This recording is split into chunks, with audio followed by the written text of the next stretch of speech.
अब हम करने जा रहे हैं हमारा क्वेश्चन नंबर 4, जो कि गुडविल से रिलेटेड है।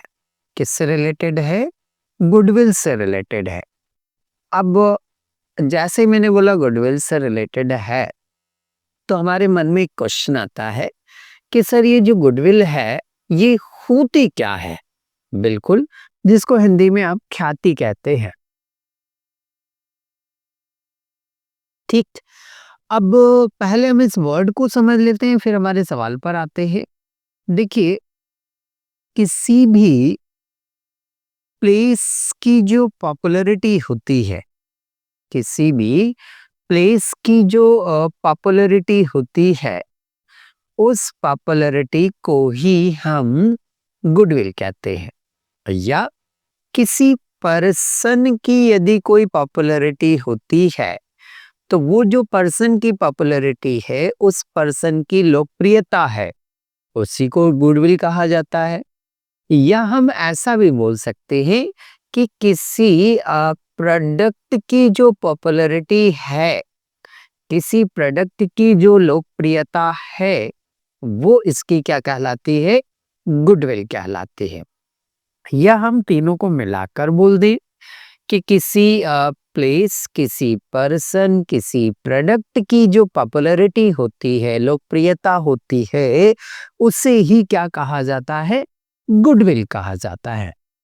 अब गुडविल को हमें यदि मेजर करना हो, गुडविल को हमें गणना करना हो, तो वो गणना कैसे की जाए? देखिए, साधारणतः जब भी हम किसी का वैल्यूएशन करते हैं, तो उसका एक बेस होता है। उसका एक क्या होता है? बेस होता है। फॉर एग्जाम्पल मान लीजिए, किसी व्यक्ति को यदि फीवर आया है, किसी व्यक्ति को यदि फीवर आया है, तो उस फीवर को मेजर करने के लिए हम क्या यूज करते हैं? बोले सर हम थर्मामीटर क्या करते हैं? यूज करते हैं। थर्मामीटर को बेस बनाते हैं और उससे पता करते हैं कि इस व्यक्ति को कितना फीवर है। उसी तरह से मुझे ये देखना हो कि किसी फर्म में गुडविल कितनी है, तो उसका बेस होता है उस फर्म का प्रॉफिट। हम गुडविल का जो वैल्यूएशन करते हैं, वो किसके बेस पर वैल्यूएशन करते हैं? प्रॉफिट के बेस पर करते हैं। ठीक है। अब गुडविल की वैल्यूएशन करने की टोटल 4 मेथड हैं। गुडविल का वैल्यूएशन करने की हमारी जो मेथड है, वो 4 मेथड है। उस 4 मेथड में से सबसे पहली मेथड हम समझने जा रहे हैं, और वो मेथड है हमारी औसत लाभ विधि, एवरेज प्रॉफिट मेथड। अब इस मेथड से गुडविल का जो वैल्यूएशन है, वो कैसे किया जाएगा? तो सरलता की दृष्टि से हमने कुछ स्टेप्स बना दी। पहली स्टेप हमने क्या बनाई है? पहली स्टेप हमने ये बनाई है, for given year profit will be added and loss will be deducted. जितने वर्ष भी दिए गए होंगे, उनके लाभ को जोड़ा जाएगा, और यदि कोई हानि होगी तो उसको घटा लेंगे। इस तरह से हमारा जो प्रॉफिट आएगा, इस तरह से जो हमारा प्रॉफिट आएगा, वो प्रॉफिट कहलाएगा हमारा टोटल प्रॉफिट। तो क्या करने को बोल रही है स्टेप? स्टेप ये बोल रही है कि दिए गए वर्ष के लाभों को जोड़ लीजिए। जो टोटल आएगा, उसमें से जो लॉसेस होंगी, उसमें से जो लॉसेस होंगी, उन लॉसेस को क्या करना है? हमें लेस कर देना है, डिडक्ट कर देना है। तो इस तरह से आ जाएगा हमारा टोटल प्रॉफिट। तो हमने फॉर एग्जांपल यहाँ मान लिए कि कुछ ईयर दिए हुए हैं, 2001, 2002, 2003, 2004, 2005।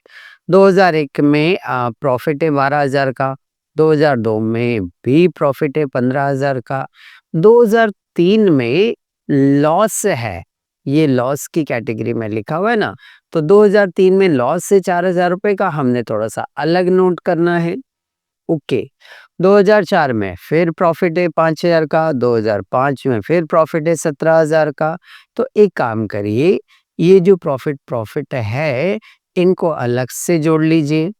तो 12,000, 15, 27 और 5, 22, 22, 10, 32 और 7, टोटल मिलाकर ये हो रहा आपका 49,000। कितना हो रहा है? 49,000। ठीक है सर, 49,000 आपका ये हो रहा है। अब ये जो लॉस है, ये लॉस है आपका 4,000 रुपए का। कितने का है? 4,000 रुपए का लॉस है। तो 49,000 में से ये जो 4,000 का लॉस है इसे लेस कर लेंगे। तो 49 माइनस 4, तो कितने बच रहे हैं आपके? 45,000। तो ये जो 45,000 आ रहा है ये आपका कहलाएगा प्रॉफिट। इसको कहेंगे टोटल प्रॉफिट। अच्छा, ये टोटल प्रॉफिट कितने वर्ष का हो गया?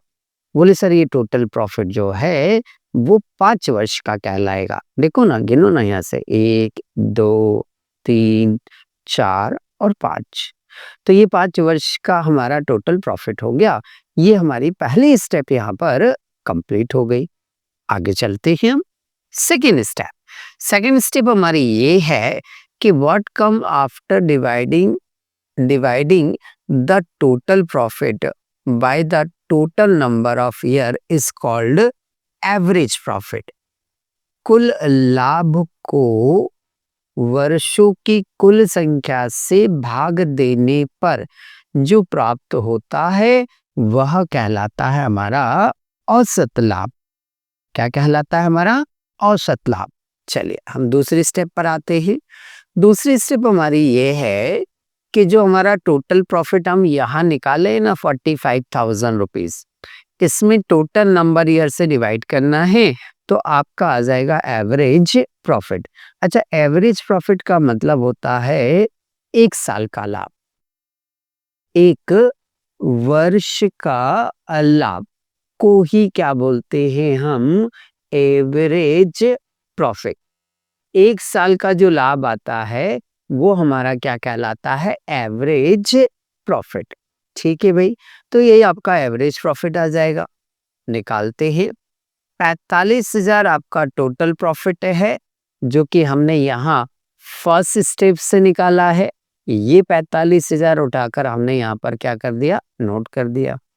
नंबर ऑफ ईयर की बात करें तो क्वेश्चन में उसने जो नंबर ऑफ ईयर हमें दिए हुए हैं वो कितने दिए हुए हैं? बोले सर नंबर ऑफ ईयर जो दिए हैं वो 5 हैं। तो हमने 5 से इसको क्या कर दिया? डिवाइड।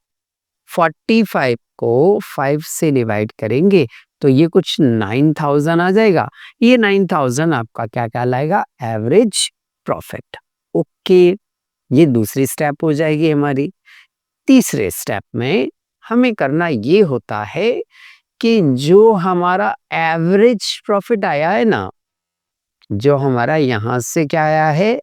एवरेज प्रॉफिट आया है ना, इस एवरेज प्रॉफिट में से रेम्युनरेशन यदि क्वेश्चन में गिवन हो तो उसे लेस कर देंगे। 9,000 में से 2,000 हम रेम्युनरेशन लेस कर रहे हैं तो ये जो 7,000 आएगा वो आ जाएगा हमारा नेट एवरेज प्रॉफिट। ओके, अब आप कहेंगे सर ये रेम्युनरेशन क्या है? तो देखिए, रेम्युनरेशन का मतलब होता है कि जो बिजनेस का मालिक है, जो बिजनेस का मालिक है वो भी तो सुबह से लेकर शाम तक बिजनेस में एक तरह से जॉब करता है ना? यदि वो काम ना करे तो उस काम के लिए हमें दूसरे लोगों को रखना पड़े, उनको जॉब पर हमें रखना पड़े, उनको हमें सैलरी देना पड़े। तो मालिक यदि सुबह से लेकर शाम तक अपने एम्प्लॉय के साथ यदि काम कर रहा है तो फिर उसको भी तो अपने आप को सैलरी लेना चाहिए ना। तो मालिक का जो वेतन होता है ना, मालिक का जो वेतन होता है ना, उस वेतन को हम कहते हैं रेम्युनरेशन। मालिक का जो वेतन होता है ना, उस वेतन को मालिक की सैलरी को हम कहते हैं रेम्युनरेशन। यदि क्वेश्चन में दी है तो हम लेस कर देंगे, नहीं दिया है तो फिर हम यहाँ डैश करके वापस यही 9,000 रुपए उठाकर क्या नाम से लिख देंगे हम, नेट एवरेज प्रॉफिट।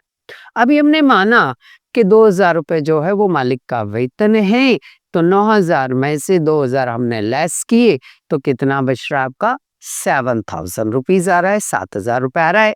ये क्या लाएगा हमारा नेट एवरेज प्रॉफिट। ओके, ये हमारी तीसरी स्टेप हो गई। अब आते हैं हम हमारी फोर्थ स्टेप पर।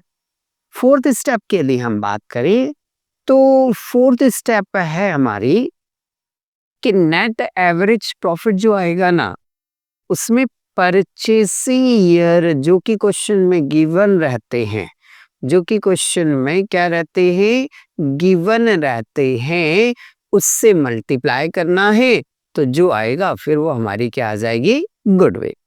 अभी हमारा जो नेट प्रॉफिट है वो फॉर एग्जांपल हम जो मान के चल रहे हैं वो 7,000 है। मान लिया हमने कि परचेसिंग ईयर क्वेश्चन में 3 दिए हैं, तो 7,000 इंटू 3 करेंगे तो कितना होंगे आपका 21,000, ये आपकी आ जाएगी गुडविल। सर सर सर क्या हुआ, बोले सर ये परचेसिंग ईयर क्या होते हैं, क्या हम गुडविल को कहीं परचेस करने जाते हैं क्या, तो हम कितने साल से उसको परचेस कर रहे हैं, वो परचेसिंग ईयर होते हैं क्या बच्चों, इनको परचेसिंग ईयर नहीं बोलेंगे हम। फिर सर परचेसिंग ईयर का मतलब क्या होता है, हाँ चल समझते हैं। देखिए मुझे बिजनेस करते करते लगभग यदि माने हम तो लगभग अप्रोक्सीमेटली यदि हम बात करें तो हमें कुछ 7-8 साल हो गए हैं। बिजनेस करते करते हमें 7-8 साल हो गए हैं। तो पिछले जो 5 साल हैं इसमें तो हम बिजनेस को अच्छी तरह से सेटअप ही कर रहे थे। इन 5 सालों में हमारी कोई पॉपुलैरिटी नहीं बनी है, बट आखिरी के ये जो 3 साल है ना, 8th वाला ईयर, 7th वाला ईयर, 6th वाला ईयर, तो इन 3 सालों में इन 3 वर्षों में हमारी गुडविल क्रिएट होना क्या हुई है, स्टार्ट हुई है। इन 3 सालों में हमारी गुडविल बनना क्या हुई है, स्टार्ट हुई है। तो ये जो 3 साल है ना, ये 3 साल कहलाएंगे हमारे परचेसिंग ईयर कहलाएंगे। तो अब किसी का बिजनेस 2 साल बाद सेटअप होता है, किसी का 3 साल बाद, किसी का 5 साल बाद, तो वो हम अज्यूम नहीं कर सकते हैं। इसलिए ये जो परचेसिंग ईयर है ना, वो क्वेश्चन में हमें नोट करके देता है। तो परचेसिंग ईयर मतलब क्या हुए, जितने वर्षों से हमारी गुडविल क्रिएट होना स्टार्ट हुई है, हमारी गुडविल बनना स्टार्ट हुई है, उसको कहते हैं हम परचेसिंग ईयर। क्लियर, चले अब हमने स्टेप्स देख ली है। स्टेप देखने के बाद हमें हमारा क्वेश्चन सॉल्व करना है, तो चलिए क्वेश्चन नंबर 4 जो है वो हम सॉल्व करते हैं। क्वेश्चन नंबर 4 में उसने 2018, 19, 20, 21 और 22 ऐसे करके कुछ सालों की डिटेल दी है। तो आइए इसे हम हमारी स्टेप्स के अकॉर्डिंग सॉल्व करते हैं। चल, ये लिखा हमने ऊपर हेडिंग एवरेज प्रॉफिट मेथड। सबसे पहली स्टेप हमें ईयर लिख लेना है, प्रॉफिट लिख लेना है, लॉस लिख लेना है और टोटल प्रॉफिट लिख लेना है। ईयर क्वेश्चन में देखो दिए हैं, नोट कर लो फटाफट। 2018, 19, 20, 21, 22। अब इनके प्रॉफिट या लॉस जो हैं वो लिख लीजिए। 2018 में 2 लाख रुपए का प्रॉफिट है, 2019 में 1,50,000 का प्रॉफिट है, 2020 में 30,000 का लॉस है तो हमने लॉस के कॉलम में अलग से लिखा और माइनस का साइन लगा लिया इसमें। 21 में 3 लाख रुपीस का फिर प्रॉफिट हुआ। 22 में फिर 3,80,000 का फिर प्रॉफिट हुआ। बोले सर कंप्लीट हो गया। तो अब एक काम करिए, ये जो प्रॉफिट हैं, इन प्रॉफिट को ऐड कर लीजिए। तो ये 2 लाख, 3 लाख, 3 6 लाख, 3 9 लाख, कुछ 10,30,000 रुपए हमारा क्या आ गया? प्रॉफिट आ गया। 10,30,000 हमारा क्या आ गया? प्रॉफिट आ गया। लॉस की टोटल लगाएंगे तो लॉस की टोटल जो आ रही है वो कितनी आ रही है आपकी? 30,000 आ रही है। तो 10,30,000 में से 30,000 को आप लेस करेंगे तो रिमेनिंग अमाउंट आपका कितना बचेगा? 10 लाख बचेगा। रिमेनिंग अमाउंट आपका कितना बचेगा? 10 लाख बचेगा। ठीक है भाई, ये जो 10 लाख आ रहा है ये आपका आ जाएगा प्रॉफिट। क्या आ जाएगा? ये प्रॉफिट आ गया। ओके, क्या किया एक बार फिर से देखिए। अरे कुछ नहीं किया, ये जो प्रॉफिट थे ना इनको ऐड किया, लॉस को भी ऐड कर लिया, प्रॉफिट में से लॉस को लेस कर दिया, तो ये नेट प्रॉफिट मतलब प्रॉफिट आ गया। टोटल 5 सालों का टोटल क्या आ गया? प्रॉफिट। ओके, ये हमारी एक स्टेप क्या हो गई? कंप्लीट हो गई। दूसरी स्टेप हमारी ये होती है कि टोटल प्रॉफिट बटे में नंबर ऑफ ईयर बराबर एवरेज प्रॉफिट। तो टोटल प्रॉफिट ये उठाया और यहाँ पर हमने क्या कर दिया? नोट कर दिया 10 लाख। ठीक है, नंबर ऑफ ईयर यदि काउंट करें आप तो नंबर ऑफ ईयर जो हो रहे हैं 1 2 3 4 5, तो हमने यहाँ पर नंबर ऑफ ईयर में क्या रखा? 5 रखा। 5 कम 5, 5 दूनी 10, कुछ 20,000 हमारा क्या आ गया? एवरेज प्रॉफिट आ गया हमारा। ठीक है, ये हमारी कौन सी स्टेप हो गई बेटा? सेकेंड स्टेप हो गई। थर्ड स्टेप क्या बोलती है हमारी? कि एवरेज प्रॉफिट में से लेस करना हमें रेम्युनरेशन, तो आ जाएगा net average profit. Average profit हमने यहाँ लिखा 20,000 रुपये, जो ये आया था ना हमारा, ये 20,000 एवरेज प्रॉफिट हमने यहाँ लिखा। लेस रेम्युनरेशन में यदि हम देखें तो क्वेश्चन में दिया हुआ नहीं है, तो यही का यही हमारा क्या हो गया? Net average profit 20,000। यही वाला 20,000 जो है वो हमने उठा कर यहाँ नेट एवरेज प्रॉफिट में लिख दिया। Okay, multiply purchasing year. Question में देखो भाई, कहीं तो उसने परचेसिंग ईयर दिए हैं, तो सबसे ऊपर उसने बोला है परचेसिंग ईयर सर 3 है, लिखा उसने। तो जब परचेसिंग ईयर 3 दिए हुए हैं तो इससे हम क्या करेंगे? 20,000 को मल्टीप्लाई करेंगे। तो 20,000 मल्टीप्लाई 3 एज इक्वल आया आपका 60,000। तो ये जो 60,000 आएगा वो हमारी क्या हो जाएगी? गुडविल। तो इस तरह से हमारा ये क्वेश्चन यहाँ आकर क्या हो जाता है? कंप्लीट हो जाता है।